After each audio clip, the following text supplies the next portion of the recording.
everybody, I'm Hala. I'm one of the founders of Off the Mat into the World. And today I want to talk to you about the important tool or habit or quality of being able to be aware of your own physical state. I like to call this embodied self-awareness. In the trainings that we offer, we often get folks that are interested in being leaders in their community. Maybe they're teachers or studio owners, or they run nonprofits, or they work with nonprofits. And they come to us because they really want to hone their skills and their tools to be able to lead and do community engagement in a responsible way. So we cover a broad range of topics, but really at its core, what we're trying to get folks to become fluent in is the language of the body. One of the characteristics of being responsible in leadership is your own self-responsibility, being aware of what you're bringing to specific interactions, what your motivations are. So on a macro level, awareness of our motivations, awareness of our own socialization, our own positionality is vital because it will inform how we choose to engage in our communities. And on a micro level, an awareness of ourselves is really important because without it, we can do harm. It can undermine our communication, and we can end up replicating some of the problems that we wish to change. I know that this is true for me. For a long time as a youth, my activism, my desire to be a leader really came from a lot of my own unconscious material. I lived in a household where I didn't feel like I could express myself, specifically to my father. So there were a lot of gender norms around like what can be said and who gets the floor. And instead of really looking at that, I channeled my feeling of not having a voice into my activism. I was going to call out anybody who did things wrong. I was searching for people to make a mistake so that I could get on my high horse, whether they were eating wrong or speaking wrong. A lot of my leadership or activism came out of my own reactivity. Now, at the time, had you asked me about this, I had no clue. I was very clear that the issues I cared about around women's rights or sustainability were important issues, and they were. But the way I was participating was coming from my own unconscious needs and my own trauma. So part of showing up for our work consciously is that awareness. And one tool that I want to share with you today is the tool of body scanning, understanding what's happening in our bodies, and the tool of getting resourced so that we can settle our nervous system so that we can engage in a way that's not coming from our own fight or flight or from our own shutdown. So when we get in the habit of checking with our bodies, we're going to start to have available to us information like, oh my God, my heart is racing right now, or oh, I just want to fight with this person.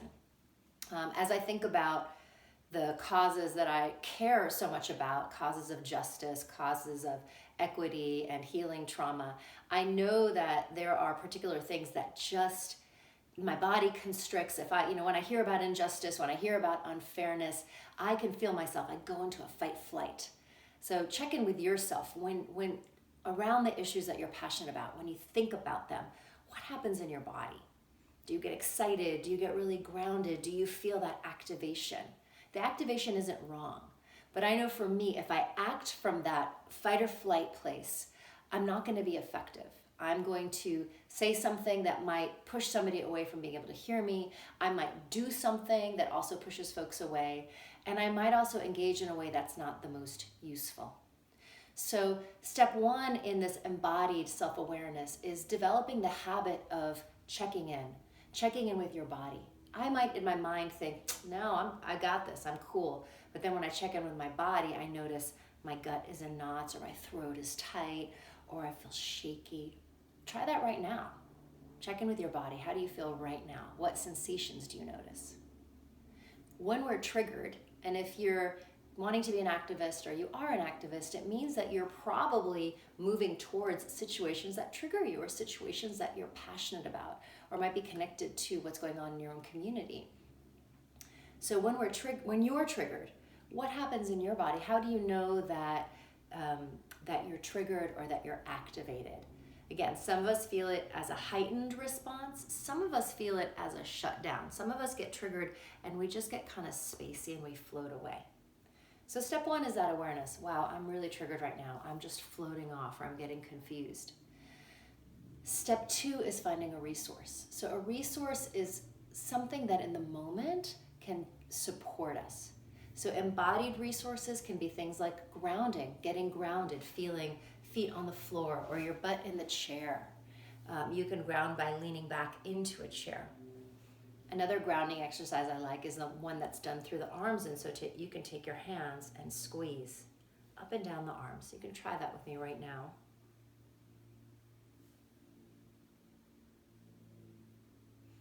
So you know you found a resource when your nervous system settles. You feel a little bit more spacious inside. So you could now try paying attention to the parts of your body touching the ground. It could be your hands on your body. Today I'm going to work with grounding, but there's plenty of other resources. When we're grounded, it's the opposite of feeling like you're flighty or spacey or fragmented. When you're grounded, you feel solid and in the here and now. So see if grounding is available to you right now. It may not be, but if it is, I want you to focus on it. And if it's not, I want you to gently be looking for it. So when we're grounded, we will feel that our breath is more available to us, and we will feel like we can hold the emotion of what's coming up while also being really present in the here and now, so that we can act from a place that's going to be more in our own self-interest, or the self-interest of our communities, or the cause that we are in leadership around. When we are grounded, our nervous system is in a place of relaxed alertness. And I love that phrase, relaxed alertness. And it means we can be doing what we need to do, but it's not coming from a place of contraction or a place of fear. Now, I'm not suggesting that there isn't a place for rage or for fear or for contraction. It's just about in the times and in the moments where we need to act from a different place, we can use our resources to regulate ourselves. And it's really important to remember that we also need spaces to just release that energy, to scream or to yell or to cry or to call someone and be like, oh my God, can you believe that, right? We need to let it out. So embodied self-awareness is about knowing, nope, in this moment, I need to ground so I can speak to this person in a way that's gonna let them hear me. And later on, I need to go and let that energy out. Letting that energy out in certain spaces could be dangerous to you, could undermine your cause, and could ultimately undermine some of your relationships. So embodied self-awareness, what's happening in my body?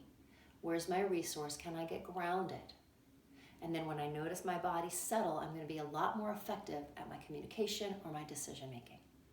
And then what am I doing for self-care to release that energy that was percolating or that has come up? Because this work creates a lot of energy in us, and we need spaces to release it. So I hope that this little tidbit was helpful for you. And if you want more, come see us at one of our trainings.